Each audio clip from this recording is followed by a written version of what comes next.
Okay, guys, this is lesson 14, investigating outliers. It's the first activity. I know that I had some questions about, like, it seemed really complicated. It seems complicated because all the numbers are really nasty looking. But again, to do this problem, all you need to be able to do is put the numbers in the table. And I'm going to show you how easy this problem is at this point. Take note though, when I look up here, this is a new table, so my table says x2, okay? So the variable that I want to use is x2. So the first thing that they wanted me to find was the mean. Well, I have played around on functions enough. I know that mean is just this, and if I type in x2, all of a sudden I have the mean. 3.7, right? Nice and easy. I know that it wants the standard deviation, and that's STDEV, parentheses x2, and now I have the standard deviation. No problem. It wants the 5-number summary, right? And we know that the 5 numbers that we need are, start with the median, so the median of x2, now I have the median, okay? The other numbers, I need the minimum number. And so I have the minimum number, x2, as being 1.0803. I need the highest number, the maximum number, and so I know that that's max, and I can find that under functions. X2, now I know the maximum number.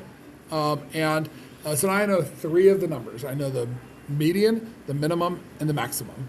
What I need now are the quartiles, right? We talked about the quartiles. So again, if I don't remember what that is, I just come over to functions, I go down, look, all of my m's there, mean, median, min, max. Here's quartile, don't confuse it with quantile, but here's quartile. That variable is gonna come first, so x2, comma, and then the next number that you put in there will be the quartile that you want. So you want the lower quartile, you want the one that's in between the minimum and the median. So we're gonna put in 1. There's my lower quartile. And then we need the upper quartile. That's going to be x2, comma, and it's going to be in between the median and the maximum. And if we think about quarters, right, if we were to cut a pizza into 4 pieces, we would say that each one is 1/4 of the pizza, right?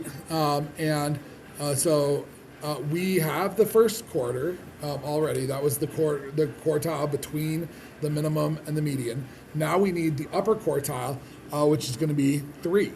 So if we think back to old school change, it's 4 quarters for $1, 3 quarters for 3/4 of $1, and 1/4 for a quarter. But there you go. Those are your quartiles. So for the first one, that's your mean, standard deviation, and 5-number summary. Okay? Now, taking it a step farther, I know the 1.5 IQR rule, okay? 1.5 IQR means 1.5 times the interquartile range, right? Okay, so let's take the bigger quartile, quartile 3, and we're just gonna put in 4.8398, and let's subtract the lower quartile, quartile 1, 2.1495, and that will get us our interquartile range. Does that make sense? Okay. Now what we're going to do is we're going to multiply 2.6903, that's our interquartile range. We're going to multiply it by 1.5 because there's a rule called the 1.5 IQR rule that tells us if it's an outlier. So we end up with 4.03545. Again, I haven't done any magic tricks. I just did quartile 3 minus quartile 1, and then I took that number and multiplied by 1.5. But here is the magic part. I'm going to scroll back up. What was our quartile 1? Our quartile 1, our quartile 3. Our quartile 3 was 4.8398. We want to know if the United States is an outlier, okay? We want to know mathematically, is it an outlier? So we're going to take that because the United States was 9.8923, right? Seems a lot bigger, right? Okay, so what we're going to do is we're going to actually take the third quartile, 4.8398, and we're going to add that number that we just came up with, okay, the 1.5 IQR. So we're going to do plus 4.03545 and press enter, and that is going to be the highest that our list can go, okay? So our number is 8.87525. If we have any values that are bigger than that number, then it's an outlier. Does that make sense? And so we look at the list, and the United States is 9.8923. So is it an outlier? It is, right? 9 is bigger than 8, so it's an outlier. So now we know that it's an outlier. And so number 2 is already done, right? So now you can explain on it that because it's bigger than 8.875, and when you're explaining your reason, show the calculations that you did. All I have to do is copy down what I have here, and that's going to be enough to show what I did. You ready though? Okay, pay close attention because something pretty cool is going to happen. All right? So, number 3 says, although outliers should not be removed without considering their cause, it's important to see how influential outliers can be for various statistics. Remove the value for the United States from the data set. You want to see how hard this is? Okay, I'm going to go back up to the data set. I'm going to go to 9.8923, backspace a couple of times, and then that's it. It's gone.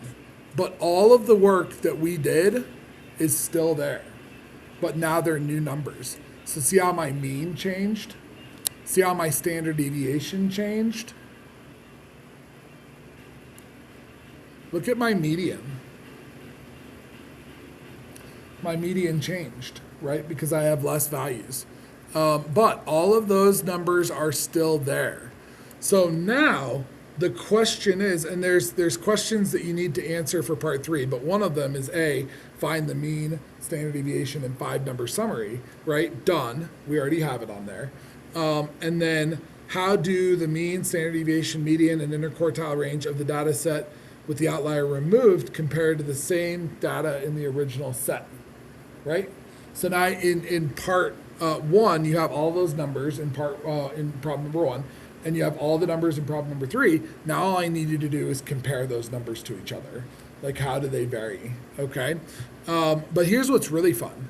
If you want to go a step farther, you now have a new interquartile range, okay?